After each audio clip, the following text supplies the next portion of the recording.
পিঠার শব্দ শুনে হয়তো বুঝতে পারতেছেন যে পিঠাটা কতটা মচমচে হয়েছে। আসসালামু আলাইকুম, যে যেখান থেকে আমার ভিডিওটা দেখছেন, আশা করছি আপনারা সবাই ভালো আছেন। চলে আসছি আবার আপনাদের মাঝে ছোট্ট একটা ভিডিও নিয়ে। আর আমি যেভাবে খুব সহজভাবে ফুলঝুরি পিঠা বানাই সেটা শেয়ার করলাম। তো অনেকে হয়তো অনেক নামে ডাকে, এটাকে অনেকে জামাই পিঠা বলে, এরপরে অনেকে ছাঁচ পিঠা বলে, আর আমরা বলি ফুলঝুরি পিঠা। যাই হোক, এখানে আমি 2টা ডিম নিয়ে নিয়েছি, এরপরে পরিমাণ মতো চিনি দিই। আর মিষ্টিটা যে যার পছন্দ মতো দেয়। তো এখানে যে আমি চিনি দিয়ে দিলাম। এরপর আমি এটা ভালো করে মিশিয়ে নিব, ডিম আর চিনি। একটা চায়ের চামচ দিয়ে আমি ভালো করে মিশিয়ে নিচ্ছি, যেহেতু হ্যান্ড উইচ দিয়ে মিশানোটা একটু সময় লাগতেছে। এখানে 1 কাপ আমি চাউলের গুঁড়া দিয়ে দিলাম, এরপরে 1 কাপ ময়দা। তো আপনারা চাইলে ময়দা দিয়েও হয়তো বানাতে পারেন, অথবা দুটোটা মিক্স করে দিতে পারেন, চাউলের গুঁড়া আর ময়দা। আবার অনেকে আটাও দেয়। এরপরে আমি পরিমাণ মতো গুঁড়া দুধ দিয়ে দিচ্ছি, এখানে 3-4 চামচ, আর 1 চামচ কর্নফ্লাওয়ার। কর্নফ্লাওয়ারটা অনেকে দেয়, আবার অনেকে দেয় না। তা আমি একটু সামান্য লবণ দিয়ে দিলাম। মিষ্টি জিনিসে একটু লবণ দিলে হয়তো ভালো লাগে। তো এখানে নর্মাল পানি দিয়ে দিচ্ছি আমি, ঠান্ডা পানি। অনেকে লিকুইড দুধ দিয়ে এটা ব্যাটারটা বানিয়ে নেয়। এই যে আমার এটা মিশানো হয়ে গিয়েছে। আর আমরা যেভাবে চিতই পিঠা বানাই সেভাবে এটা করে নিতে হবে। এতটা ঘন না বা অতটা পাতলা না। আমি আগে থেকে কড়াইতে তেল গরম বসিয়ে দিয়েছি, এর মাঝে যে সসটা ওটা অনেকক্ষণ গরম করে নিতে হবে। তো এই যে আপনারা দেখতে পাচ্ছেন, তো তেলটা ছেঁকে এরপরে যে আমি পিঠাগুলো এখন ভেজে নেব। আর খুব সুন্দরভাবে পিঠাগুলো উঠে যাচ্ছে, আপনারা নিশ্চয়ই আমার ভিডিও পুরোটা দেখলে হয়তো বুঝতে পারবেন। তো এই যে খুব সহজভাবে পিঠাগুলো উঠে যাচ্ছে।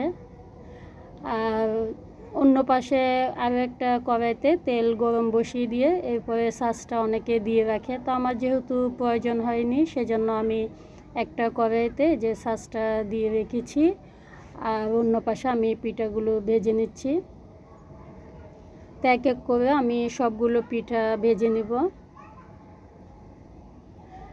আর এই সসগুলো আপনারা যে কোনো কুকারিসের দোকানে পেয়ে যাবেন, যেখানে হাঁড়ি পাতিল এরপরে প্লেট বাসন বিক্রি করে, ওইখানে পাওয়া যায়।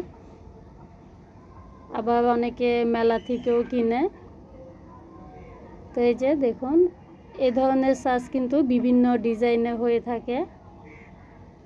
তো আপনারা দেখেই বুঝতে পারতেছেন পিঠাগুলো খুব সহজভাবে যে সস থেকে খুলে যাচ্ছে। আর আমি একটা কাঠি দিয়ে পিঠাগুলো যে তুলে নিব।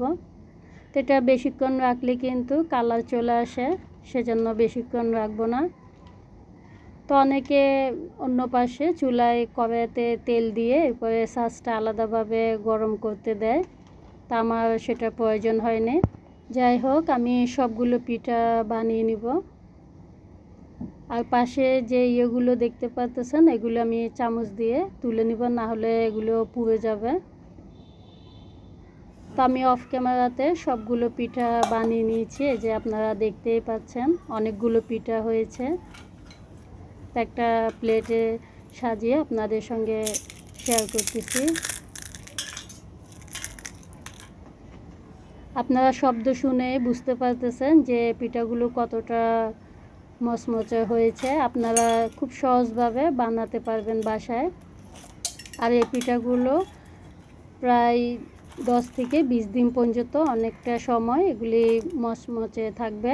একটা কৌটাতে রেখে দিলে বিকেলে চায়ের সাথে অথবা মেহমান আসলে এই পিঠাগুলো দিয়ে আপ্যায়ন করতে পারবেন। আর খুব মজা এই পিঠাগুলো।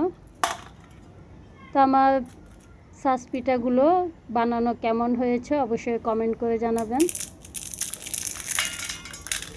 আর আমি আরও একটা পিঠা ভেঙে আপনাদের সঙ্গে শেয়ার করতেছি।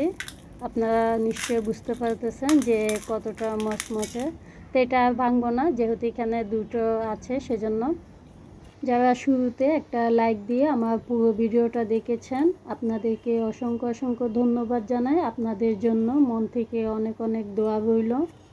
যে সকল আপু ভাইয়ারা আমার চ্যানেলটাকে আজকেই ভিজিট করেছেন, ভিডিওর কোনো অংশ যদি একটু হলেও ভালো লেগে থাকে অবশ্যই সাবস্ক্রাইব করে আমার পাশে থাকতে পারেন।